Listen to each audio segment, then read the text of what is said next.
Mais comme tu sais, Smarty, on est trois golfeurs souvent, là, Yann, Marianne et moi, et on joue. Et on aime s'entraîner au practice un peu avant. Vous practicez, mon pacalou? C'est ça, nous practiçons. Et donc, on utilise en général un énorme seau, complet de balles. Et Yann, s'il était seul, ben, il mettrait 3 heures pour toutes les taper. Marianne mettrait 6 heures, et puis moi, à peu près 1 heure. Alors, à ton avis, combien de temps faut-il à nous trois pour taper toutes les balles du seau? Ben, je sais pas, mon pacalou, c'est pas facile, facile. Eh bien, voyons voir la démarche, assez simple en fait, pour résoudre ce genre de petite devinette.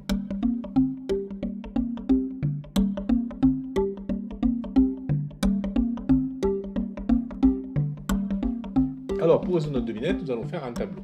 Tableau 3, le retour du retour. Ça t'arrête pas les tableaux là, ça, mon pacalou, hein? Oui, mais tu m'avais dit que tu trouvais ça bien, Smarty.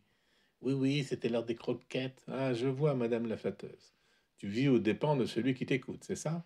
Non, non, mon pacalou, de rigoler. Ouais, ouais, ouais. Le rire n'est plus l'apanage de l'homme. Bon, allez, revenons à notre tableau. Voilà, donc tableau à deux entrées, simple. Yann, tout seul, met 3 heures pour vider le seau. Marianne, 6 heures. Et moi, je mets 1 heure.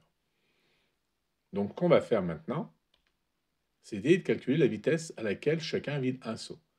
Si Yann, par exemple, met 3 heures pour vider un seau, eh ben, en 1 heure, il va vider un tiers de ce seau. Donc, vitesse un tiers.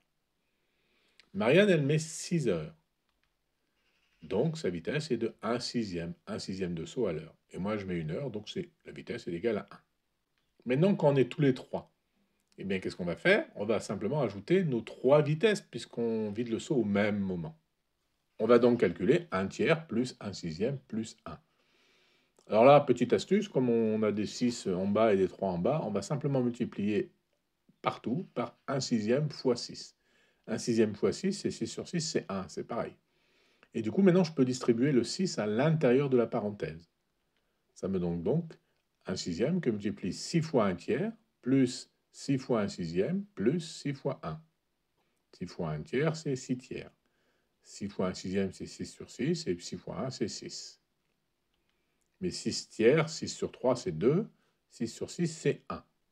Et maintenant, j'ai donc un sixième de 2 plus 1 plus 6, c'est-à-dire 3 plus 6, 9. Un sixième de 9, que je peux écrire 9 sixièmes. Alors là, on voit qu'on peut simplifier en haut et en bas par 3. 9 divisé par 3, ça donne 3. Et 6 divisé par 3, ça donne 2. Donc ça fait 3,5. Voilà, j'inscris 3,5. Ça veut dire qu'à nous 3, on vide 3 demi-sauts en 1 heure, puisque j'ai fait la somme des vitesses.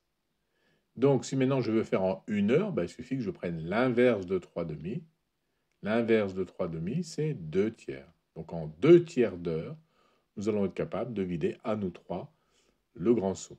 Alors 2 tiers d'heure, on peut calculer en minutes. Il y a 60 minutes dans 1 heure, donc ça fait 2 tiers fois 60 minutes. Ça fait donc 2 fois 60, c'est-à-dire 120 que divise 3, 40 minutes. Et voilà, en 40 minutes, nous allons être capables de vider ce grand seau, ce qui est à peu près le temps que l'on met, avant d'aller faire le 9 trous ensemble.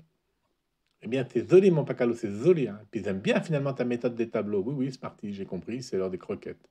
Bon, eh bien, c'est fini pour aujourd'hui. Je te donne rendez-vous dans la prochaine vignette pour d'autres aventures mathématico-physico-golfiques. J'ai hâte, mon pacalou, j'ai hâte. Et puis, si, hein, en fait, j'aime bien tes tableaux, vraiment. Hein. Ah oui, Smarty, j'ai compris, te dis-je. Allons, croquettes. Oui, mais sérieusement, mon pacalou, j'aime bien tes croquettes. Tes tableaux, je veux dire, mon pacalou.